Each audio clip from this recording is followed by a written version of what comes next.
பக்தி ஒளி நேயர்களுக்கு அடியேன் கோவிந்த பட்டரின் கோடானு கோடி நமஸ்காரம். தோஷங்கள் நிறைய இருக்கு இல்லையா? கிரகதோஷம் இருக்கு.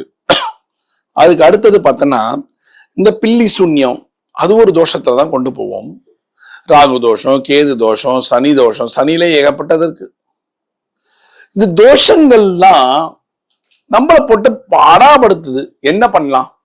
என்னென்னவோ பண்ணியாச்சு, ஹோமம் பண்ணியாச்சு, எங்கெங்கயோ போயாச்சு, எந்தெந்த கோயில்களோ நான் சுத்திட்டேன். ஒரு தோஷமும் போன பாடல் இல்லை. ராகு கேது தோஷம்ன்றாங்க, திருப்பி திருப்பி ஜாதகத்தை எடுத்துட்டு போனா தோஷம் தோஷம் தோஷம். தோஷத்துக்கு இன்னும் என்ன பண்ணலாம்? சிம்பிள்.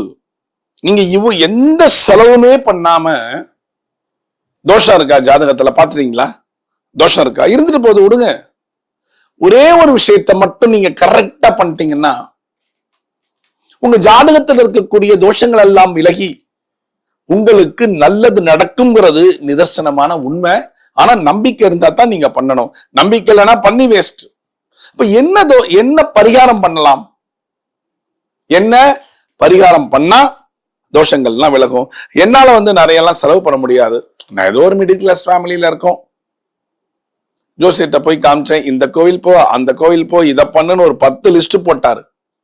அந்த 10 லிஸ்ட நான் உட்காத்தி வச்சு ஒன்னொன்னு செலவு நான் பார்த்தா, போக வர செலவு, சாப்பாடு செலவு, எல்லா செலவும் அங்க பண்ணக்கூடிய பரிகாரங்கள் சேர்த்தா கிட்டத்தட்ட 80,000 1 லட்சம் ரூபாய் வரைக்கும் வருது. நான் என்ன பண்றது? இது கடனை உடனே வாங்கி நான் போனா திருப்பி வந்தா நான் கடன்காரனா தான் ஆணும். அப்ப என்ன பண்ணலாம்? இந்த தோஷ நிவர்த்திகளுக்கு என்னென்ன பண்ணா என்னுடைய தோஷம் ஜாதகத்திலிருந்து விலகும் அப்படிங்கிற நம்பிக்கை பிறக்கும். அதான கணக்கு. அப்ப அந்த நம்பிக்கையை நீங்க எங்க வச்சு உங்களோட பரிகாரத்தை பண்ண போறீங்க, தோஷத்தை நிவர்த்தி செய்ய போறீங்கிறது தான் இந்த பரிகாரம். சிம்பிள் பரிகாரம். உங்க வீட்டுக்கிட்டேயே நீங்க செய்யக்கூடிய ஒரு பரிகாரம் இது. எல்லா தோஷமும் அடிபட்டு போயிடும். என்ன பண்ணலாம்? உங்க வீட்டுக்கிட்ட இருக்கக்கூடிய மகாலட்சுமி கோவில், அதாவது பெருமாள் கோவில் இருக்கும். அந்த பெருமாள்ல சைடு சன்னதி, மகாலட்சுமி சன்னதி இருக்கும். நேர போய் அந்த சன்னதியில நின்று மகாலட்சுமிய பார்த்து கண்களை இறுக மூடி ஸ்ரீ என்கிற மந்திரத்தை 18 முறை நீங்கள் உச்சரிக்க வேண்டும். எப்படி உச்சரிக்கணும்? கண்ணை மூடிக்கோங்க, கை கூப்பிக்கோங்க.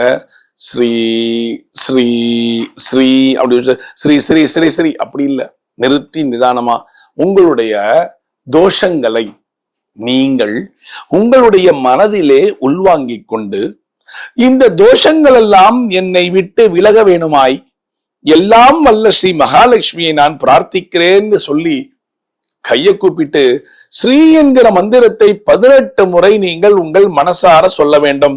நிறுத்தி நிதானமாக சொல்ல வேண்டும். ஸ்ரீ ஸ்ரீ ஸ்ரீ ஸ்ரீ ஸ்ரீ ஸ்ரீ ஸ்ரீ ஸ்ரீ, இது மட்டுமே போதும். இந்த ஸ்ரீங்கிற மந்திரத்தை 18 முறை அந்த இடத்துல நின்னு உங்க மனசார்த்தமா நீங்க அந்த மந்திரத்தை சொல்லிட்டீங்கன்னா மகாலட்சுமி தாயாருடைய கருணையான கண்கள் உங்களை பார்த்து உங்களுடைய தோஷத்துக்கெல்லாம் நிவர்த்தி செய்து உங்களை தோஷத்திலிருந்து காப்பாற்றி நல்லபடியாக வாழ வைக்கக்கூடிய ஒரு அதிகாரம் அந்த மகாலட்சுமிக்கு இருக்கு.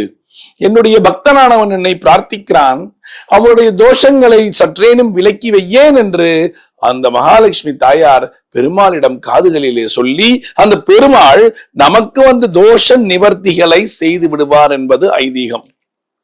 இது யாரெல்லாம் சொல்லலாம், யாரெல்லாம் சொல்லக்கூடாது? ஒன்னே ஒண்ணுதான். உங்களுக்கு இந்த மந்திரங்களிலே நம்பிக்கை இருக்கிறது என்றால் தயவு செய்து சொல்லுங்கள்.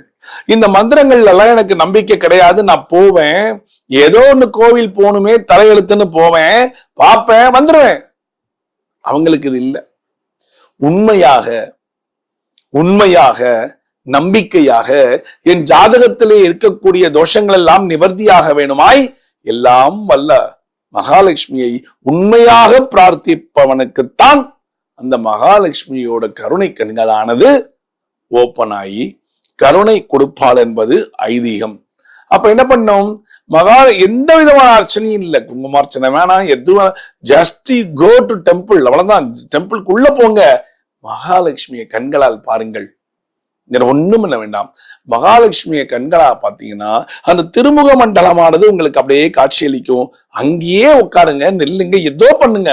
ஆனா ஸ்ரீ என்கிற மந்திரத்தை நீங்கள் ஒரு 18 முறை உச்சரித்து சொன்னால் மகாலட்சுமியினுடைய காதுகளிலே ஒலித்து பெருமாளுக்கு இதை சொல்லி, என்னுடைய பக்தனானவன் கஷ்டத்துல தோஷத்துல கஷ்டப்படுகிறான், தோஷ நிவர்த்தி செய் என்று சொல்லுவாளாம்.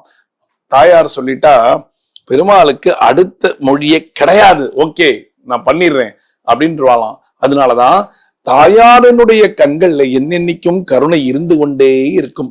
அப்ப தோஷ நிவர்த்தி எங்கேயும் போய் செய்ய வேண்டாம். மகாலட்சுமியினுடைய காலடியில மகாலட்சுமியினுடைய பாதார விந்தத்தை ஸ்ரீ என்கிற மந்திரத்தை சொல்லி கட்டிப்படுத்தி கொண்டீர்களே, ஆனால் தோஷங்கள் எல்லாம் நிவர்த்தியாகிவிடும். சரிங்களா? ஒரு சின்ன வேலை தாங்க. நீங்க நேர போய் மகாலட்சுமியை தரிசனம் என்னைக்கு செய்யணும்? வெள்ளிக்கிழமையா, சனிக்கிழமையா, என்னைக்கு உங்களுக்கு தோணுதோ அன்னிலேருந்து. பார்த்தேன், கேலண்டர் பார்த்தேன், இன்னைக்கு வெள்ளிக்கிழமை, இன்னைக்கு போலாமா, சனிக்கிழமை, எந்த டே வேணாலும் போங்க. ராகுகாலம், யமகண்டம், குளியன் எதுவுமே கிடையாது. நேர காத்தால குளிச்சுட்டு நேர போய் ஸ்ரீ என்கிற மந்திரத்தை 18 முறை சொல்ல சொல்ல சொல்ல உங்க உடம்பும் வைப்ரேட் ஆகும். அந்த உங்களுடைய தோஷ நிவாரணமும் சரியாயிடும். அப்ப செய்யலாம் இல்ல, இதுக்காக எங்கேயோ ஓடி போய் பண்ணணுங்கிறதெல்லாம் இல்ல. காலடியில இருக்கக்கூடிய ஒரு கோவில்ல ஸ்ரீங்கிற மந்திரத்தை சொல்லி தாயாருடைய கடாட்சத்தை வாங்கினாலே போதுமானது. செய்றீங்களா? செய்யுங்க.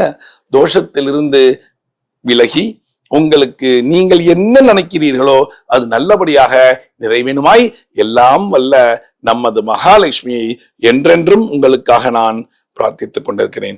மீண்டும் ஒரு சாஸ்திர சம்பிரதாயத்திலே நான் உங்களை சந்திக்கிறேன்.